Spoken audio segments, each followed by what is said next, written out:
Ladies and gentlemen, tonight I present to you a match with the most stellar team, the one team to rule them all, forged in the fires of Mount Doom itself. That is correct. 5 Rugrats and a Rog'n'Roller are back once more on your YouTube screens for your entertainment.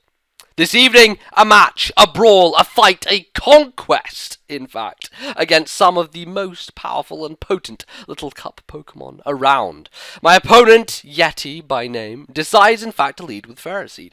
But no matter, and to no avail, because McEmployee knew that this was going to be the case before the match even begun, and so threw himself out into the open, knowing that he would be able to face off on Ferroseed and throw out his clubs, his fists, his hands, his paws, as it were, in a close combat fashion, knowing of course that Ferroseed would in no way stay in to take a flare blitz from McEmployee himself.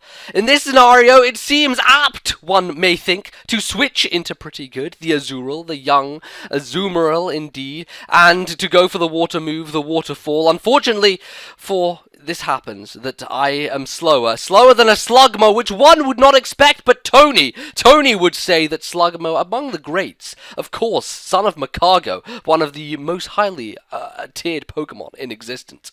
And for my sins, I take a Toxic to the face and substitute as Ferroseed switches in completely and stops me in my tracks because I have Body Slam, I have Waterfall, I have no means in which to take this Ferroseed down, and therefore I must switch. And I take a switch to a man, a son, a person, a thing, a humanoid of a Pokemon, as it were, Tyrogue, who has not had his time to shine in the light as of yet. Many people thought that he was not ready for the Little Cup metagame, that he was not powerful enough, his base stats were too low, but I say yay, I say nay, I say he shall reign, and he shall be able to take down the rest of this team, because at the current moment, if you have not been paying attention, he has +2 bulk up to his name, ladies and gentlemen, which means, of course, that I, under these circumstances, will be able to go for a high jump kick at some point, take out the Ferroseed, and will use Mach Punch, after which to completely destroy his team. At this point, however, you can see that Leech Seed is currently wearing me down. There is the issue that Ferroseed has Protect, and therefore we must be wary of the fact that this is perhaps a measure which will stop Tyrogue from finishing the job, as it were. In which case, I decide to go for the high jump kick, the final turn, as it were, when everything crashes down to the ground and Tyrogue flies through the air, misses his target, for he has forgotten to go to Specsavers and pick up his glasses, which were ready for him at the counter. Thankfully, though, he does have a spare Oran Berry to his name and is able to heal himself up without too much trouble. But at this point in time, it is obvious that I must continue to bulk up, raise my strength, so that once I have taken Ferroseed out with a high jump kick, I will be able to, in fact, Mach Punch the rest of his team, finish them, and complete this game with an ungodly sweep, a godly sweep perhaps, from the eyes of Tyrogue. Yet, avail to no avail, for I believe that +4 Mach Punch would be able to take out Ferroseed. It does not do such a job. It does about 70%. And in this scenario, Bullet Seed plus Leech Seed plus multiple attempts that Ferroseed has taken on Tyrogue will end in pain and disgust as he lives and is able to make a stand against the rest of my team. McEmployee is not impressed in any way, therefore he comes in, decides to close combat, and then switches immediately, fearing that someone else will come in, the Macago in fact. The Slugma, I say, not Macago, for Macago is too much of a boss for Slugma to be associated with it, and yet it still is, and yet it still is. In this situation, the fucking boy, he knows what is going down, he knows what is going on, and he has decided to dig underground, to dig up into this air, take down the thing, but unfortunately, Ferroseed comes in, takes the hit, and strikes, indeed, with the iron barbs on the side. Pretty Good must come in at this point and take whatever hit it needs to. Spikes, fine. No problem, no worries, it is okay. I may encore, I may body slam, I may do whatever I will. But at this point, this case, and this moment, 1 HP. Body Slam will be able to take him out, and he shall fall. But not before being able to bring in the Shelder, go for the Razor Shell, and take Azurill out as it dies, as it lingers, poisoned at 3 HP. It seems that my cause is lost, that the team has lost focus, that we are not ready, we have not prepared, we have not trained in harsh enough conditions to be able to undertake some of the most threatening guys in Little Cup metagame.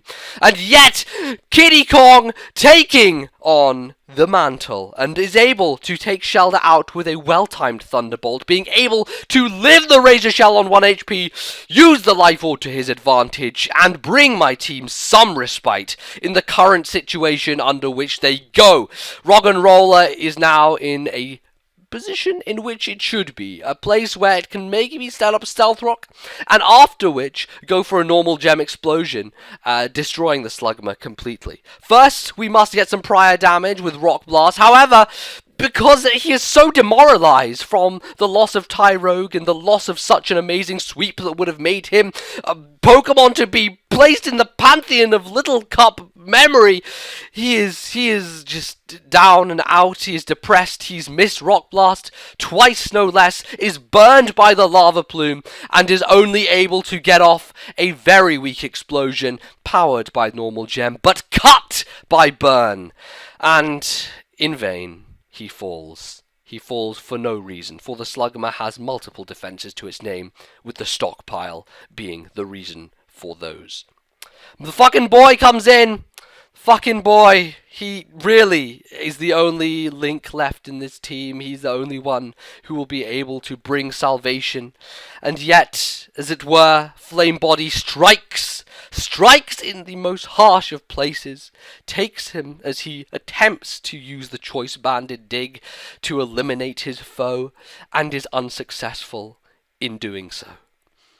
It seems that all is lost. Everyone has decided, we're done. It's over. The team has fallen apart. We lie in tatters. And everything is falling apart. No way shall we be able to win. It is all gone. All destroyed in the mists of time and everything. My opponent brings in Axew and taunts me not with taunt itself, but taunts me in such a way that is not healthy for my heart. Dragon dancing in my face, knowing that he can take a dig with ease, choice banded as it may be because of the burn, and in such a situation is able to watch me die with +2 speed to his name as I bring McPloyee in. McEmployee unafraid of Axew, and were he Arcanine at this point, he would have extreme speed with which to deal a critical hit, and yet he is not able to. He has lost. He is done. 5 Rugrats and a Roggenrola have been royally defeated. Hax has taken them down a level. It has destroyed their souls and made them less men, more boys, and very much unready to move on into the next phase, to evolve, to become better. Ladies and gentlemen, that was the conclusion to 5 Rugrats and a Roggenrola Season 1 mini-series, as it were. If you did enjoy this video, you may hit the like button. That would be appreciated. And I hope that in the future, they will come back. They will take their revenge. And they will evolve. They will become the 5 guys in a Gigalith. And they will, for once and all, have victory in this life or the next. Goodbye.